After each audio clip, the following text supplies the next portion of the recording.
Well, of course, sustainability continues to be a very hot topic throughout agriculture. A lot of talk from legislators and lawmakers about various sustainability programs, initiatives, farmers wanting to make things more sustainable on their operations, consumers wanting more sustainably produced foods and ag products. We're going to talk about this though, and talk about how we could reach some of these goals and some of the work that needs to be done, and why having a more of a farmer centric kind of focus it might be the key here. Joining us now for this conversation, pleased to have him with us, Nico Reinoso, SVP of Global Development for Intent. Nico, welcome to the program. Thank you for joining us, sir. How are you? Oh, thank you, Jesse, for inviting me. Yeah. Let's just start. Give us your kind of 1,000-foot view here. There's been a lot of talk about sustainability in agriculture and the food and ag industry. And I feel like a lot of challenges have kind of been out there as well. We were talking a little bit off air about this, so maybe that might be a good place to start. What is kind of your broad view of where things sit here as we work through 2024? Well, that's a great question. Um, I think there are two main concepts here: is the sustainability of agriculture, and then is the regenerative agriculture. Okay, so food and feed companies protein fibers, and those companies are normally looking for more regenerative agriculture. Those are more related to the impact in the reduction of GHG emissions, because those reductions are somehow the commitment they already signed. Okay, so they need to achieve all their net zero programs in 2050, and they are not getting there. Okay, so one is that. The second point is probably the policies and the laws and are changing so fast every single week. So that it's not helping, because it's not translated into a clear message when it's going downstream, to farmers, let's say. So that is something that it's also happening. And I can tell you something that is very, very, very interesting in the ag industry. I've been in the ag industry for 30 years, and what I'm seeing now with these sustainable and regenerative programs is I can see that companies, food and feed companies, are trying to connect to farmers or with farmers. Okay, but in the middle, when you go to the fresh food, like specialties, veggies, or those kind of things, it's easier. But when you go to row crops or commodities, the supply chain is very complex. So there is a big gap between the companies and the farmers, and that is something that it's translated into a very, very complicated message when it's reached the farmers. So that is something that is happening too, and I believe that it's my opinion. Okay, I think the supply chain or the growers or the farmers are not included in the supply chain today. So are like a more treated like a provider of the supply chain, and that should change. And I think this sustainability and regenerative agriculture are coming to change that, and that is something very, very positive. How do we bridge that gap?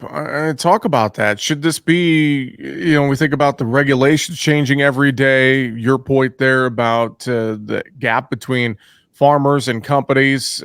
Should farmers be more so leading the charge here with some of the policy changes and things like that? I mean, how do we come together and bridge this gap here, Nico?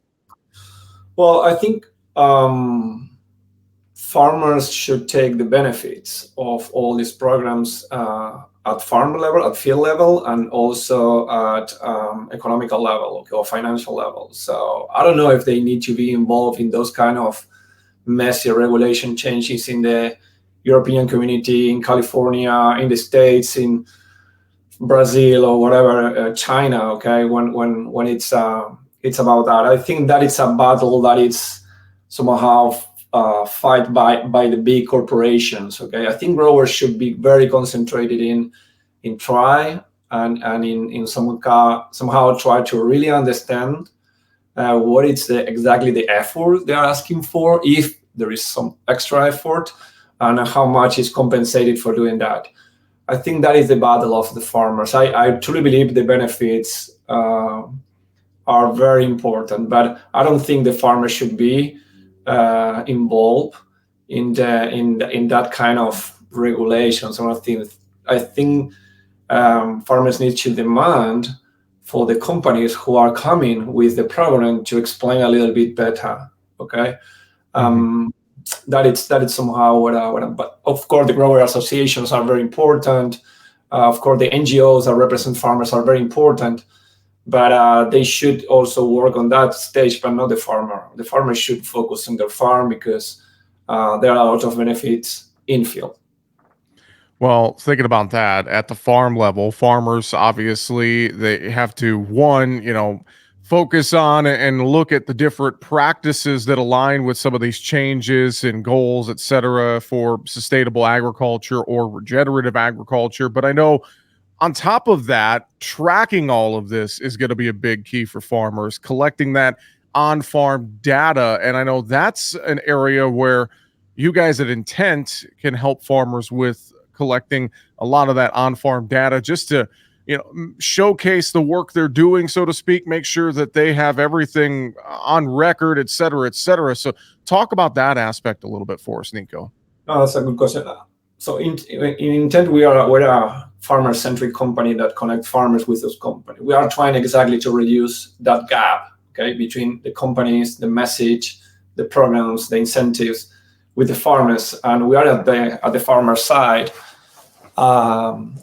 supporting them in the journey, okay, of how to do that. And our technologies, like Envision, it's a platform that really help to make that task easier. That is, as you mentioned, the information that is needed, etc. But if you allow me, I would like to demystify a little bit that, because the effort to do or to participate in average, okay, in the programs, there are complex programs and there are simple programs. It's not so much when you really understand the program. I think the space is, like we do, is try to be at the side of the farmers and explain exactly what is the effort. But mainly it's exactly what farmers are doing every single day. So if they have all the records of what they are doing, the practices, or if they are using some crop management platforms, they could be integrated into Envision programs, or they could be integrated in other tools and make the task very easier. But in our experience, it was asking farmers that are participating in the programs we run, the effort is not so high. I think the big challenge is in compensation.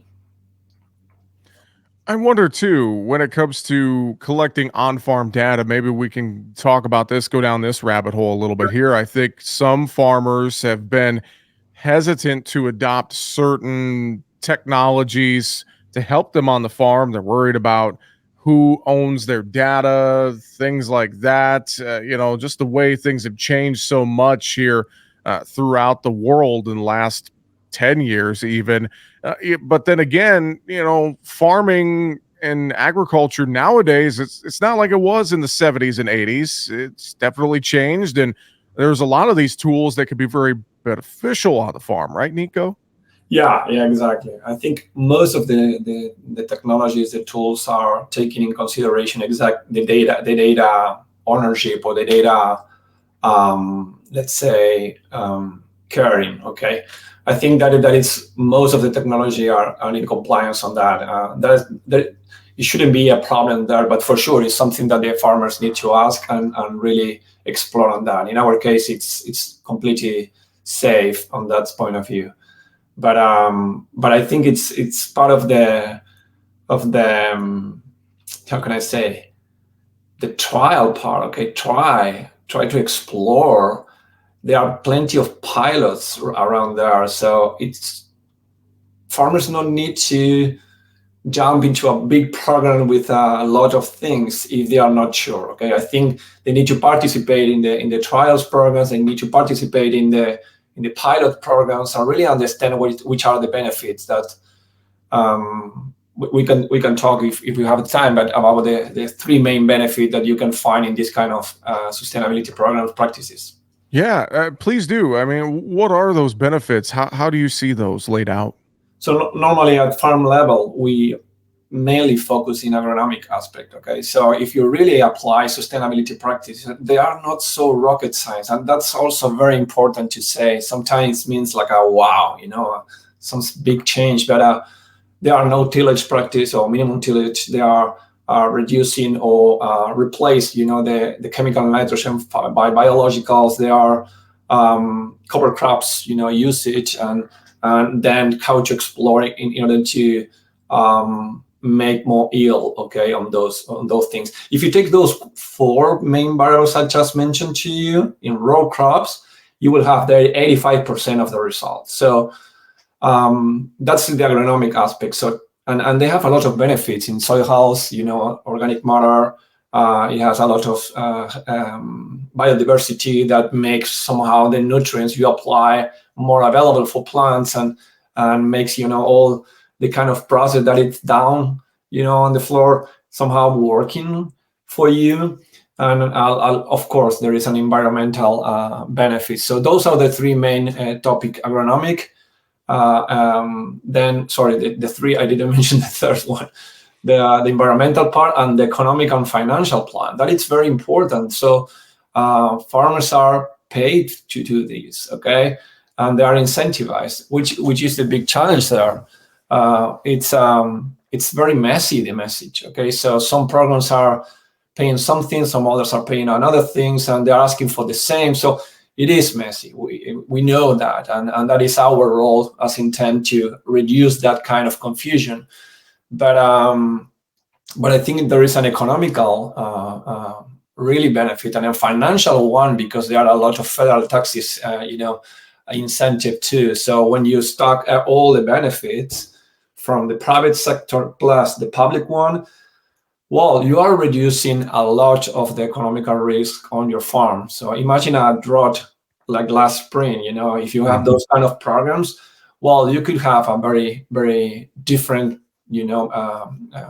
picture, when you are harvesting at the end of the harvest. So those are the 3 benefits: agronomical, economical, or financial, and the environmental one. Oh, and I would agree with you. I think a lot of farmers and ranchers, to be very honest, I think I could confidently say that unless they're getting fairly compensated for something, chances are they're not going to go the extra mile and effort to do some of these things, and unless there's a financial incentive there for them. They are the original stewards of the land. They already do a fantastic job of taking care of the land, but some of these extra steps beyond what they're already doing, unless they're fairly compensated for it, I think you're right. I think that's a tough, messy area that needs to really get figured out, Nico. Yeah. We need to remember that even if it's a concept of 1986, in the last 5 years, it's really exploded. Okay, so it's clearly new for everybody. So the commitments signed by the big companies are signed last year, probably 2022, some, and this year there will be more. And so they are. It's very new. Okay, so I'm not justifying, but I think someone needs to really help farmers to understand and get the benefits. And I would like to come back again to the integrate the farmers into the supply chain. Okay, I think that is very important, and probably that is the Growers Association and NGOs' responsibility. Okay, I think when you go to the end consumer is asking for more, is asking for these kind of practices, so they are willing to pay more. Maybe food companies will not say that, but that is what is happening, and you can see that in the research, okay, in the surveys. And so when it's going downstream to farmers, farmers is still in a commodity market, so it's not getting exactly the proportional part comparing with the effort, okay, of that exactly outcome that food companies are getting. So that's why I believe the farmers should enter into the supply chain, work together with the supply chain, and get the benefits exactly related to proportionally with the effort they need to do in their farms. And again, even though there is no economical benefits or financial benefits, you have a very clear agronomic and tested, benefit. So I think my invitation is to take a look on that, try. Okay.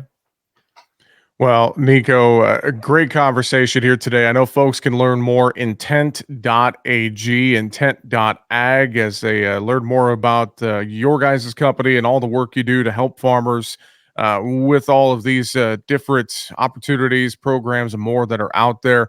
Final thoughts from you, Nico, as we wrap things up today. Anything else you would want to add or reiterate to folks listening in here on the program? Yep. We have a farmers trials network. So we invite all the farmers to join us in that farmers trial network. That if you enter in our page, you will see the way to join us. And I think that is very important because we are all the time having a lot of trials of these kind of biological products or practices. So we can help them and get incentivized also in or by doing the trials. That it's also very cool. And up with all our support. And the second one is demystify the effort to participate in those. I already told you that. I think it's not too much, but we are here to help farmers to understand it in more common language, okay? Because we always say that sometimes the company, because it's something new, don't know exactly how to talk farmer language, okay? Mm-hmm. And the last time, lean on us. We are here for help you farmers to really understand, to train you, and to be with you and support you in the whole journey of any kind of these programs. There is no big monster there. It's something new, and it's just benefits from agronomic, economical, financial, and environmental perspective. Well, you can learn more about the farmer trials under the farmer opportunities tab on their website, intent.ag, and learn much more about all the different products that they have and their company. Again, intent.ag. And with that, Nico, really appreciate the time. Thank you for joining us here on the program today. And we'll look forward to having a conversation with you again in the future. Yeah, no problem. Thank you, Jesse, for all the time and for this space.